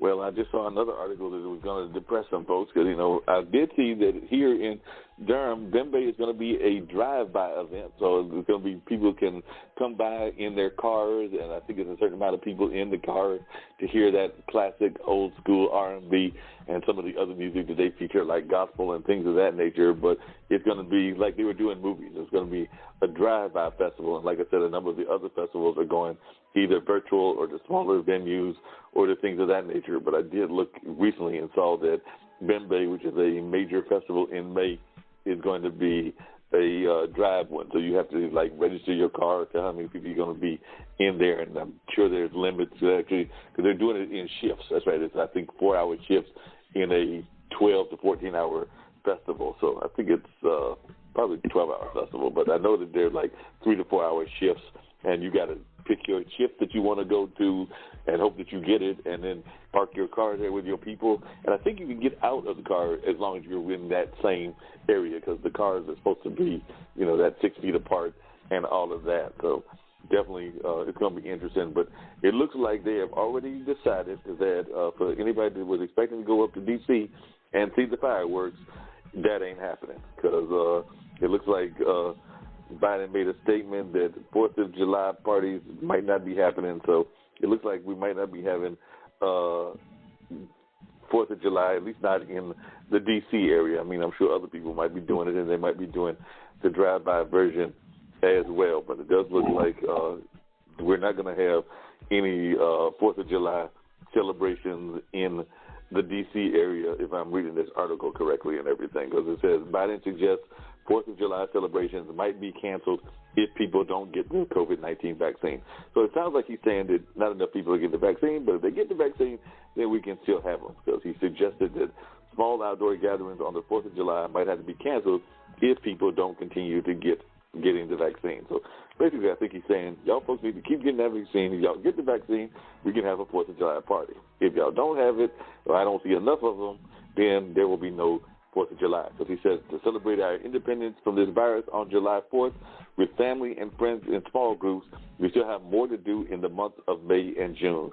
We all need to mask up until the number of cases go down, until everyone has a chance to get their shot, he said on Wednesday. And back on March 11th, I outlined a vision of what America could look like by the 4th of July, an America that was much closer to normal life than we left behind more than a year ago. However, Biden's March statements on 4th of July parties were slammed by Republicans who argued that the transmission rate of the virus when outdoors is low. And I do know that I think on Wednesday, or maybe it's tomorrow, he's supposed to be talking about some new mask rules, including saying that we don't have to wear the mask if we're going outside. I don't know about you, Dean, but I've gotten used to this mask, and the mask does seem to be working, so I plan to be wearing that mask even when I go outside, because I'm not sure that the other people might not be following the rules as well. So even if he tells me I don't have to wear it, I got like at least 3 or 4 masks, pick up some others from some of the buses and everything. So I think I'm still going to be wearing the mask. Me too. Me too. So you think you're going to wear it as well? Yeah, man. I mean, they don't know still, so they say, what causes this, how it's spread, and all those other things. So it's not, it's better to be cautious than to be careless, So, yeah, I got my mask, man. I'm going to go ahead and keep those on, and hopefully people will start staying alive a little longer and beating this thing, and we'll find out what happens from there. We don't know what's going to happen.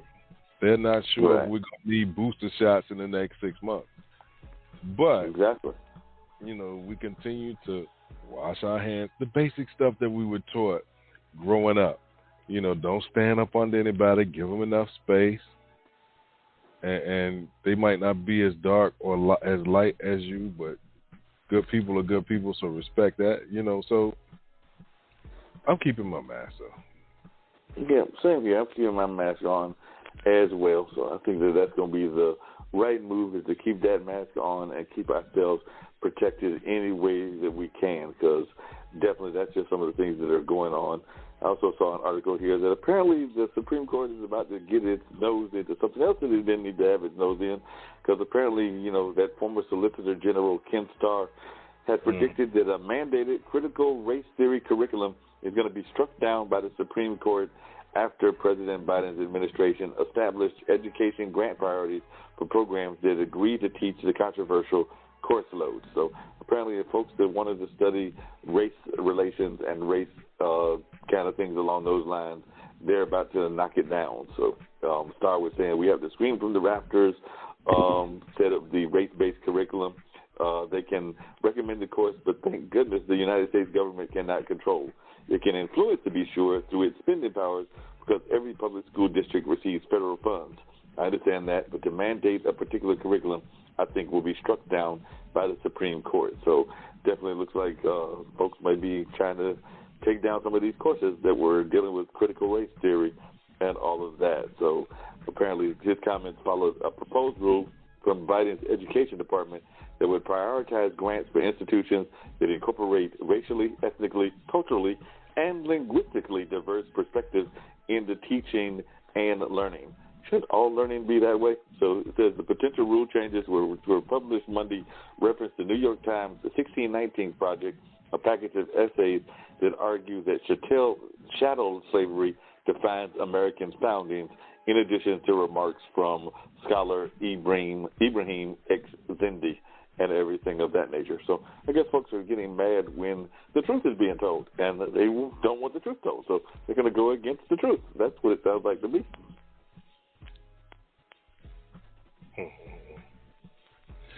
Yeah, man. You try to tell some truth, and folks just don't want to hear the truth. Well, that's just they just need to get over themselves. They'll learn, or they'll learn to start accepting truth as it is, and not try to spin it your own way, you know. I did not realize this. I'm sorry. I just got distracted. I did not realize until I was thumbing through my phone and the news things that Maxine Waters is 82 years old. That's about as old as my dad. I did not realize that she was that. I knew she'd been a civil rights activist. I knew she was getting up there, but for some reason I was not thinking 82. Yep. And still holding everybody's feet to the fire at 82 as well, because she still don't play. She's like, look, I'm gonna tell the truth whether y'all want to deal with it or not. So that's the kind of leaders that we want in Congress, the one that's not going to be kowtowing to folks. She's going to say the truth the way that she sees it and all of that. So I've always had respect for her and continue to have respect, but I sure did not realize that she was 82 and things of that nature. What's going on with your NAACP? Anything major happening in y'all's neck of the woods, or any shout-outs that we got to give to your people? Because I know that a lot of times you got major things happening up there with the NAACP and with your circle of influences and people in that realm. So I was wondering, is anything major jumping up there in New Jersey with your organization? Not right now. Really, we have a meeting coming up on Thursday, so that's our unit, monthly unit meeting. But with the pandemic, not a lot has been going on. Like we can't really do any. Well, we could do service, but right now there's not a lot going on for us to get into. So we're just kind of planning for when outside really opens back up, what we plan on doing. What we will have in the upcoming months, we're still going to probably have some events, but they will be, I don't know. We'll be grateful for whoever comes out to support it, because like I said, outside is open, but it's not really open. So we'll see what we get when we have these events starting in, I think, June. Maybe May. But, we'll try to do something like every month after. Well, we got a major event that's going on tomorrow that'll be part of a bigger event in May. So the Carolina Theater will have, I think, 4 musicians recording their portion of the kind of reopening of the Carolina Theater, which is trying to slowly reopen. But there'll be a major fundraiser auction type deal and a virtual event on, I believe it's May 26th. But tomorrow we'll be doing some pre-taping with some of the staff members, some city leaders, and other things of that nature. So that's going on tomorrow. And then on Friday started, and I think it's nationwide, but definitely here in the Triangle, started Black Restaurant Week. So Zwelly, when Leonardo's been on our show a couple of times, as well as the BU, which you heard me talk about, and a couple of the other black restaurants, including Dame's Chicken and Waffles, are all being celebrated, including the food trucks and everybody else that's black-owned. It started on Friday, and it runs till next Monday. So it runs till Monday, May 2nd. So the next time we're on will be when they concluded. But definitely a shout-out to the black restaurants. Because like we said, restaurants have been having a hard hit this whole year and everything, and definitely last year. So they are continuing to be hard hit. So this is an effort for us to show support to them as we celebrate the black restaurants during Black Restaurant Week. And I believe that is a national event, but definitely here in the Triangle that's going on. And I want to say that the Provident 1998 project is having a business event tomorrow as well. They're going to show people how to get professional headshots and things of that nature, and also encouraging some of our entrepreneurs in an event that they do regularly. I know Justice is the leader of the organization in terms of like the day-to-day running of it, even though it's Carl Webb that was the founder of it and all of that. But definitely they are doing that event tomorrow, I think from 5 until 7 or something like that in downtown Durham. So like you said, not as many events, but there are a few events and definitely ways that people are finding to get all involved and to get engaged any way that they can. So it's good seeing people get engaged and definitely seeing folks do some positives in that regard as well. And by the way, I lost a Marquette player to Duke. So like I said, I was shocked this past weekend. It was his senior year, so he actually did his 4 full years at Marquette and did his full, freshman, sophomore. But he got that extended year, and he took it to go in the transfer portal, and therefore Theo John, who is a very aggressive, if you ever see Marquette play in the last couple of years, he's the guy in the middle that would oftentimes go for those big blocks and everything. After Wojo left, and Wojo is a Duke guy, he probably talked to Wojo, and Wojo talked to Coach K, and Theo John will be spending his bonus year at the Duke campus. So who knows? Maybe I'll see Theo around and everything. So he did leave one good program to come to another, but I was hoping he was going to stay there with Shaka Smart and add to the team. But I'm still looking like we're going to have a good team because I think a couple of the guards are still thinking about staying, even though one has entered the NBA draft lottery but without an agent, which means if he's not picked high enough, he can come right back to school and everything. And then Shaka himself brought 3 of his recruits from Texas with him. So he's got some guards that were already coming.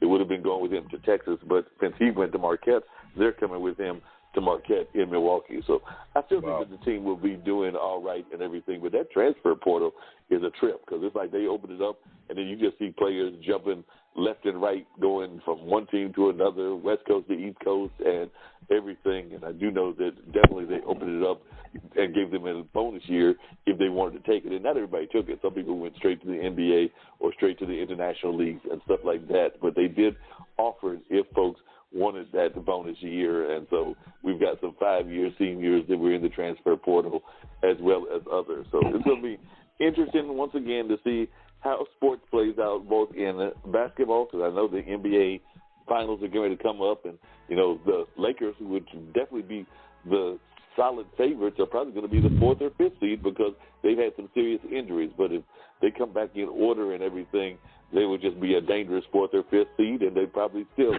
might win the championship. But I know that they've been dealing with injuries, whether it was Anthony Davis, whether it was LeBron, whether it was a number of others as well. So we'll just have to see how it plays out and everything. I know that it looks like because they added extra teams that Golden State might actually make the playoffs this year because they'll probably be in one of those play-in games and all of that. So they also can be dangerous as well. So some of these teams have been hurt, then they come together at the end of the season, and you never can tell what that chemistry is going to be like. It could be some deadly chemistry that could get like some of those number 1 and number 2 seeds and early exit. Yeah. It will be really interesting to see. Has the draft come around? And if the draft has come around, is your team drafted, or is that this coming week? I know that it seems to me that it's coming up, but I can't remember whether we've had the NFL draft or not. I saw on the commercial, I think was yesterday. The draft is supposed to be coming up. It's supposed to be coming up Thursday. Okay. I think Thursday through Saturday. Okay, so hopefully your Baltimore Ravens will get some new players to replace some of those that they lost, and hopefully my Vikings can find a whole team because they've definitely lost a lot. So hopefully we need to get a lot of players, but hopefully everybody can improve and be able to do really well and all of that. Well, you know what? I don't know. I'll wait till after when it's closer to the season because, there's a lot of hype about draft choices and all of that. And then the next thing you know, they don't pan out too well. So, exactly. And some people get hyped. This person's coming, this person's coming. Yeah, but football, the average professional career is 3 to 5 years. And then when you get there, you may have been the man in college, but not now. So, anything can happen. Anything can happen.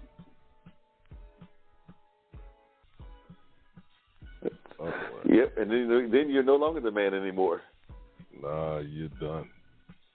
And once that happens, it's over, man. Like, you could have been the man. Look at all of those guys that were, like, hyped. I mean, they hyped them all up.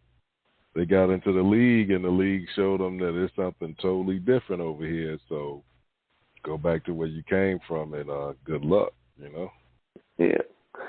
Speaking of good luck, I do want to give a shout out because, the international broadcast media does have some people associated with India, and India's been going through some tough times. And actually, one of the founders is, I think, even in the hospital, but I'm hoping that he's going to recover and everything. But our prayers do go out for India. I know that we definitely have listeners through that Jasavan that are there in India and everything. So, they've been going through some rough times, not getting as much of the vaccine because a lot of the other countries have not done as well as, say, the United States and the United Kingdom, India being one of them, I think Brazil being another one. So our prayers do go out to the people in India and Brazil as they apparently are going through another very difficult period with COVID-19 and things of that nature. And I don't know about you, while I'm very optimistic about the vaccine, I am also cautiously pessimistic as well because I know from history that sometimes vaccines don't always work, or as you put it earlier, sometimes you got to get booster shots, and there's other things that can happen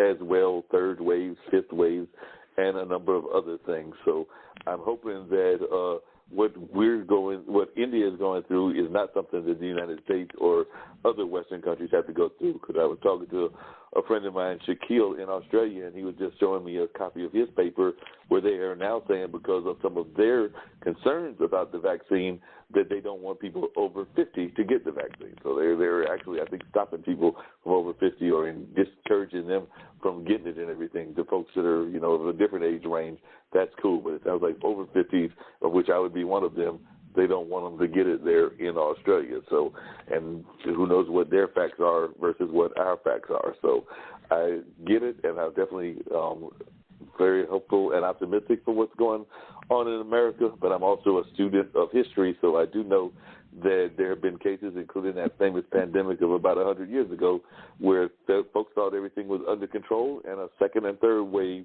knocked them even further silly. So hopefully that's not going to happen here, but I do ask people to be diligent and stay diligent in this process as we continue to fight this epidemic and pandemic. Yes, indeed. And before we get cut off on this thing, we're going to get ready to wind it down, man. It's Straight Talk with Dean and Mark, Monday nights, 7 p.m. Eastern Standard Time. Don't forget to catch the replays on tomorrow afternoon and Wednesday afternoon on the Skyhawk Radio Network.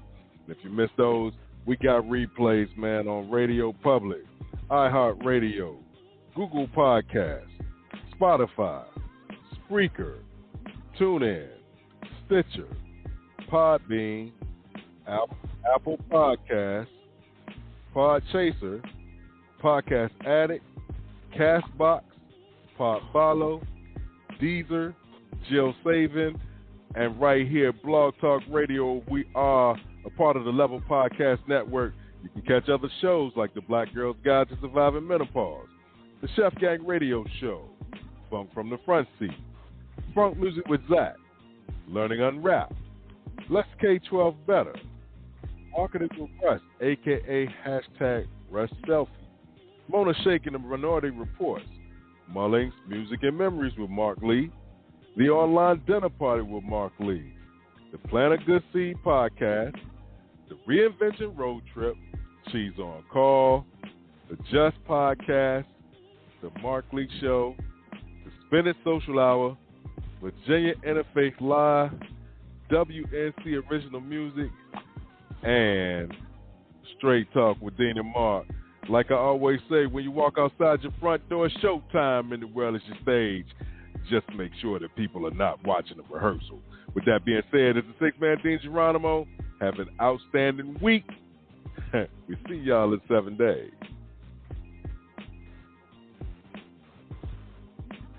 Sounds good, and we'll try to have some more amazing guests as well during that time. So look forward to having some more amazing guests on next Monday, which will be the first Monday in May. Yes, and we'll be here. So y'all take care, man. Stay safe. Wash them hands. Wear the mask. And we see y'all. Yep, sounds good. Peace, y'all.